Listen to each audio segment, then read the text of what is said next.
அனைவருக்கும் வணக்கம். சிம்பிளிபிகேஷன்ல எக்ஸாம்ல அடிக்கடி கேட்கக்கூடிய ஒரு சில முக்கியமான கொஸ்டின்ஸ் பார்க்கலாம். ஸோ அதே மாதிரி ப்ரீவியஸ் எக்ஸாம்ஸ்ல கேட்ட like TNPSC, SSC, banking, railway இந்த மாதிரி எக்ஸாம்ஸ்ல ப்ரீவியஸ் எக்ஸாம்ஸ்ல கேட்ட ஒரு சில முக்கியமான கொஸ்டின்ஸ் பார்க்கலாம். ஸோ அதே மாதிரி வீடியோவை கடைசி வரைக்கும் பாருங்க. ஏன்னா ஒவ்வொரு சம்ஸ்கிலையும் ஒவ்வொரு எக்ஸாம்ஸ் இருக்கும். ஸோ அந்த எக்ஸாம்பிள் சம்மை நீங்க சால்வ் பண்ணாவே இந்த மாடல் சம் எப்படி கேட்டாலும் சரி நீங்க சால்வ் பண்ணிடலாம்.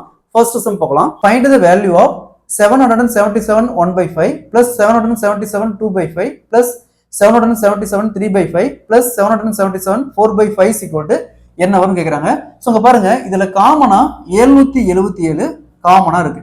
எத்தனை டைம் இருக்கு? 1 2 3 4 டைம் இருக்கு. அப்ப 4 × 777 பிளஸ் நெக்ஸ்ட் இங்க இருக்கிற பின்னத்துல பாருங்க, டினாமினேட்டர்ல காமனா 5 இருக்கு. அப்ப ஒரு டைம் மட்டும் 5 ரைட் பண்ணிக்கோங்க.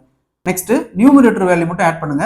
1 + 2 3 3 + 3 6 6 + 4 10. ஸோ 10 5ஆல கேன்சல் பண்ணா 2. நெக்ஸ்ட் 4 × 777 3108 பிளஸ் இங்க ஒரு 2 இருக்கு. ரெண்டையும் ஆட் பண்ணா 3110. So answer will B A, 3110. அதே மாதிரி இந்த சம் பாருங்க, 999 1/7 plus 999 2/7 plus 999 3/7 plus 999 4/7 plus 999 5/7 plus 999 6/7 equal to என்ன வரும்னு கேக்குறாங்க. இந்த சம் ப்ரீவியஸா டிஎன்பிஎஸ்சி எக்ஸாம்ல கேட்டிருக்காங்க. ஸோ இந்த சம்ம சால்வ் பண்ணிக்கிற ஆன்சரை கமெண்ட்ல போடுங்க.